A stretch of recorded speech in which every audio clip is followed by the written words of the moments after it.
मायापुर नामक एक गांव में 3 पंडित रहा करते थे, जो बचपन से ही उनके गुरुजी के आश्रम में उच्च शिक्षा प्राप्त कर रहे थे। मेरे बच्चों, कल तुम सभी की शिक्षा समाप्त होने वाली है और स्मरण रहे, कल मैं तुम्हें एक खास विद्या सिखाने वाला हूँ। इसीलिए तुम सभी कल सुबह यहाँ जल्दी से उपस्थित हो जाना। गुरुजी सभी चेलों को सारी बातें बता रहे थे, लेकिन विजयकांत बैठे बैठे सो रहा था। विजयकांत, ओ विजयकांत, क्या हुआ? अरे बचाओ, क्या हुआ गुरुजी? मैं सभी को यहाँ बहुत ही महत्वपूर्ण बात बता रहा हूँ और तुम यहाँ पर खर्राटे मार रहे हो। मुझे माफ कर दीजिए गुरुजी, रात को मैं ठीक से सो नहीं पाया, इसीलिए आंख लग गई। ऐसा क्या काम आ गया जो तुम रात को नहीं सो पाए? तुम क्या रात को कहीं पर जाकर पहरा देते हो? नहीं गुरुजी, ऐसी बात नहीं है, वो बस। अरे नहीं, अगर इसने बता दिया कि रात को मैंने इससे अपने पैर दबाने के लिए कहा था तो गुरुजी मुझे बहुत डांटेंगे। विजयकांत कुछ कहता, इतने में ही चंद्रकांत बोल पड़ता है। वो गुरुजी, ये सब इसके बहाने हैं, बस रात भर अपने ख्यालों में खोया रहता है। भैया ने पूरी रात मुझसे अपने पैर दबाए और अब कह रहे हैं कि ये सब बहाने हैं। ठीक है, अब तुम सभी सुबह जल्द ही यहाँ पहुँच जाना। कल का दिन तुम तीनों के लिए बहुत ही खास है। तीनों भाई गुरुजी को प्रणाम करके अपने घर चले जाते हैं।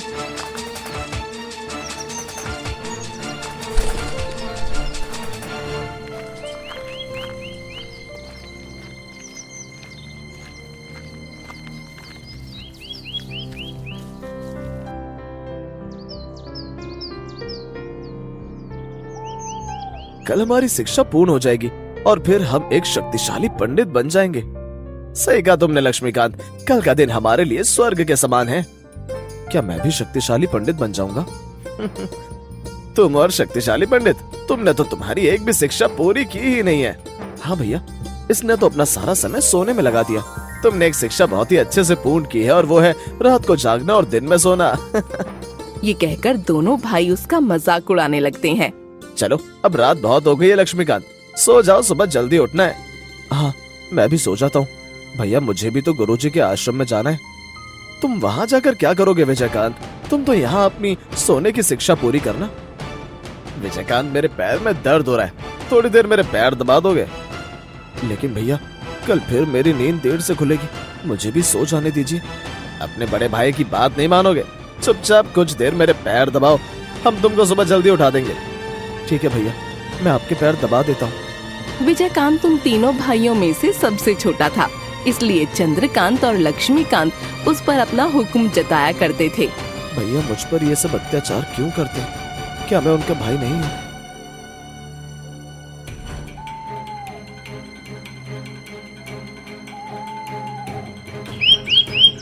अगले दिन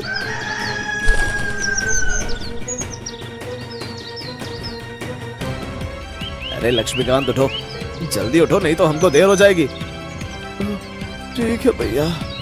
लक्ष्मीकांत और चंद्रकांत दोनों गुरुजी के पास जाने के लिए तैयार हो जाते हैं, लेकिन विजयकांत देर रात तक जागने के कारण सो ही रहा था।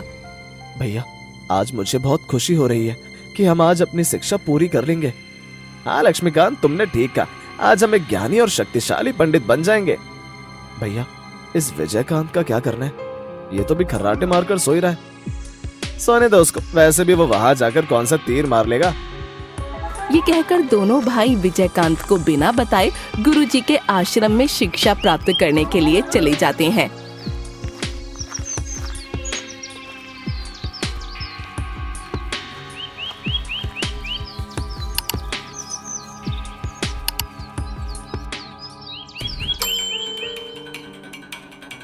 अरे चंद्रकांत, केवल तुम दोनों ही आए हो?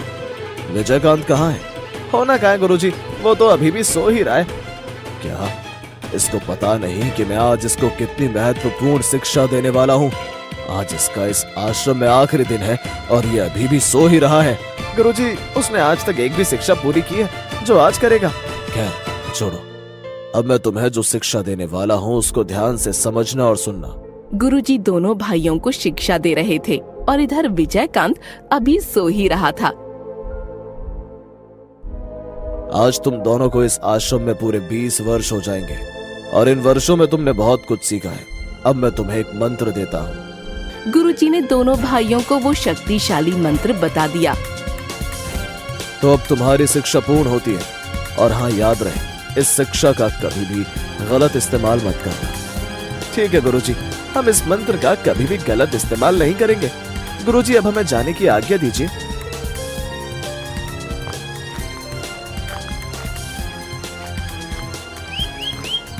दोनों भाई जंगल की ओर जाने लगे। इधर विजयकांत की नींद खुलती है। अरे नहीं, सुबह के 10 बज गए और चंद्रकांत भैया ने उठाया भी नहीं। मुझे तुरंत ही गुरुजी के पास जाना होगा। विजयकांत दौड़ते हुए गुरुजी के पास जाता है। गुरुजी अपनी भक्ति में लीन थे। प्रणाम गुरुजी, आने में थोड़ी देरी हो गई। विजयकांत, तुम इतनी देर से कहाँ थे? तुम्हें पता है शिक्षा कब की पूर्ण हो चुकी है? गुरुजी मुझे माफ कर दीजिए, देर रात तक जागने के बाद मेरी नींद ही नहीं खुली। कृपया करके मुझे माफ कर दीजिए। तुमने रात भर क्या किया जो सुबह इतनी देर से उठे हो?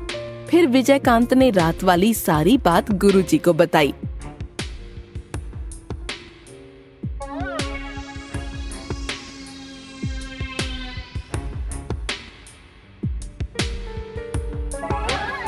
क्या चंद्रकांत तुमसे अपने पैर दबाने के लिए कहता था?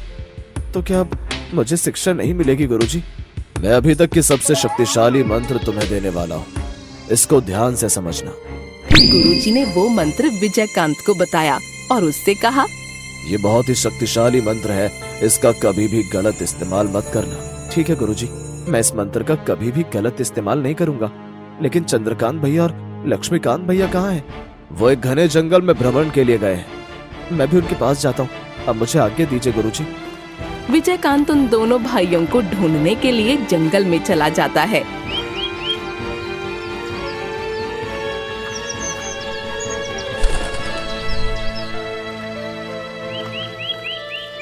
भैया, ये जंगल कितना घना और डरावना है।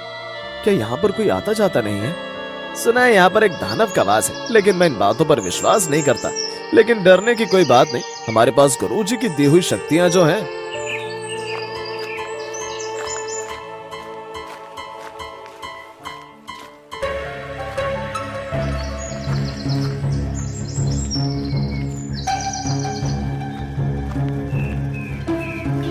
थोड़ी दूर जाने के बाद दोनों भाइयों को एक बक्सा दिखाई देता है। अरे ये बक्सा किस चीज का है? चलो इसको खोलकर देखते हैं। हाँ भैया, जल्दी खोलो, शायद इसमें कोई कीमती चीज मिल जाए। चंद्रकांत ने जैसे ही वो बक्सा खोला, उसे उसके अंदर कुछ हड्डियां दिखाई दी। अरे इसमें तो हड्डियां हैं और इसमें से तो बहुत तेज बदबू आ रही है। लेकिन ये हड्डियां किस प्राणी की हैं? मुझे ऐसा लगता है कि ये हड्डियां किसी दानव की हैं। अरे हाँ, मैं गुरुजी की तंत्र विद्या से इन हड्डियों को जोड़कर इनमें मांस प्रदान कर सकता हूँ। अरे वाह लक्ष्मीकांत, तुमने ये विद्या भी सीख ली। चलो अब जल्दी से इन दानव की हड्डियों को जोड़ो। फिर लक्ष्मीकांत ने उन हड्डियों को जोड़कर उनमें मांस प्रदान किया और वो कंकाल दानव बन गया। देखो भैया, मेरी तंत्र विद्या का कमाल। अरे ये तो एक दानव है। तुमने तो अपनी विद्या दिखा दी, अब मेरी बारी है। मैं अपनी विद्या से इस दानव में प्राण डाल सकता हूँ। अरे वाह भैया, आपने ये शिक्षा भी प्राप्त कर ली, तो दिखाइए अपना कमाल। चंद्रकांत ने कुछ मंत्र पढ़े और इस दानव के शरीर में जान आ गई और वो उठ खड़ा हुआ। देखा लक्ष्मीकांत मेरा कमाल। वो दानव बहुत तेज दहाड़ने लगा। ऐसा लग रहा था कि मानो वो कई सालों का भूखा हो। अरे वाह, दो मानव शरीर, इनको तो मैं आज पका कर खाऊंगा। अरे तुम हमें नहीं खा सकते, हमने तुमको जीवन दान दिया है। अरे मूर्ख पंडित, अगर घोड़ा घास से दोस्ती करेगा तो फिर खाएगा क्या? ये कहकर दानव जोर जोर से हंसने लगता है। हमें छोड़ दो, हमें जाने दो। मूर्ख पंडितों, तुमने मुझे जिंदा करके अपनी ही मौत को दावत दी है। फिर वो दानव उन दोनों को उठाकर एक गुफा में ले जाता है।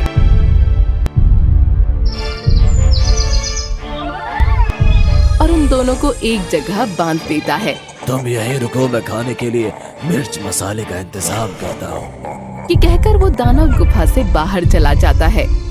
इधर विजयकांत अपने दोनों भाइयों को ढूंढ रहा होता है। चंद्रकांत भैया, लक्ष्मीकांत भैया, आप कहाँ हैं? दोनों भाइयों को ढूंढते ढूंढते वो उसी गुफा के पास पहुंच जाता है जहां लक्ष्मीकांत और चंद्रकांत बंधे हुए थे। अरे कोई हमें बचाओ! अरे ये आवाज तो चंद्रकांत भैया की है। बचाओ, कोई हमें बचाओ! अरे ये आवाज तो इस गुफा के अंदर से आ रही है। कहीं भैया कोई मुसीबत में तो नहीं है? मुझे अंदर जाकर देखना चाहिए। फिर विजयकांत उस गुफा के अंदर जाता है।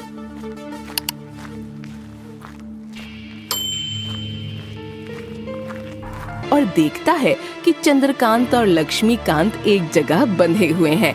अरे विजयकांत, तुम यहाँ कैसे आए? तुम तो घर पर थे ना? ये सब बाद में पूछिएगा भैया, पहले ये बताइए कि आपकी हालत किसने की? बहुत लंबी कहानी है विजयकांत, पहले हमें इस रस्सी से तो छुड़ाओ। फिर विजयकांत उन दोनों भाइयों की रस्सी खोल देता है। रस्सी के खुलते ही वहाँ दानव आ गया। अरे वाह, तीन तीन मानव शरीर, अब तो और मजा आएगा खाने में। कौन हो तुम? मैं एक दैत्यवंशी दानव हूँ। एक ऋषि ने मुझे श्राप के कारण एक बक्से में कंकाल बना दिया था। इन मूर्ख पंडितों ने मुझे जिंदा कर दिया। दुष्ट दानव, तेरा हमें खाने का सपना सपना ही रह जाएगा। हाथी चले बाजार, कुत्ते भौंके हजार, तो अब तुम मुझे मारोगे? जैसे ही वो दानव विजयकांत पर हमला करता है, विजयकांत अपनी शक्तियों से उस दानव के प्राण छीन लेता है और वो दानव वहीं नीचे गिर जाता है।